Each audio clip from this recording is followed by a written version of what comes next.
നിസ്തുലമായ സ്വന്തം ശരീരത്തെയും തനിക്ക് നൽകപ്പെട്ട അത്യത്ഭുതകരമായ സവിശേഷതകളെയും പറ്റി ചിന്തിച്ചാൽ, ജൈവലോകത്തെ ഉൽപാദകരായ സസ്യങ്ങളെയും ആഹാര നിർമ്മിതിക്ക് വേണ്ടിയുള്ള സസ്യശരീരത്തിലെ അനുകൂലനങ്ങളെയും കുറിച്ച് പഠിച്ചാൽ, കരയുടെ ഇരട്ടി വരുന്ന സമുദ്രത്തിലെ ജൈവ വൈവിധ്യത്തെയും ആഴിയിലും ആഴത്തിലും ജീവിക്കുവാനായി അവയ്ക്കു നൽകിയ സവിശേഷതകളെയും പറ്റി മനസ്സിലാക്കിയാൽ, വിമാന നിർമ്മാണത്തിന് മനുഷ്യരെ പഠിപ്പിച്ച പറവകളിലെ പറക്കാനുള്ള കഴിവുകളെയും അവ സംവിധാനിച്ച രീതിയെയും കുറിച്ച് അറിയാൻ ശ്രമിച്ചാൽ, തേനീച്ചയെപ്പോലെയുള്ള ചെറുപ്രാണികൾക്ക് പോലും നൽകപ്പെട്ട അനുകൂലനങ്ങളെയും പ്രകൃതിയിൽ അവ നിർവഹിക്കുന്ന ധർമ്മങ്ങളെയും അപഗ്രഥിച്ചാൽ,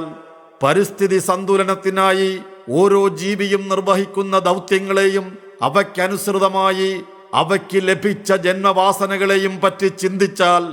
ജൈവലോകത്ത് നിലനിൽക്കുന്ന പാരസ്പര്യത്തെയും പ്രസ്തുത പാരസ്പര്യം വഴി നിലനിൽക്കുന്ന പരിസ്ഥിതി സന്തുലനത്തെയും വ്യക്തമായി അറിഞ്ഞാൽ, ജീവന് വേണ്ടി സൃഷ്ടിക്കപ്പെട്ട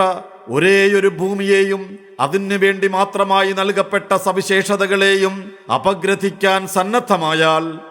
അറിയുന്തോറും അറിയാത്തതാണ് കൂടുതലെന്ന് ബോധ്യപ്പെടുത്തുന്ന പ്രപഞ്ചത്തെയും മനുഷ്യബുദ്ധിക്ക് ചെന്നെത്താനാകാത്ത പ്രഹേളികയായി പ്രപഞ്ചം തുടരുമെന്ന അത്ഭുതം പ്രസ്താവിക്കുന്ന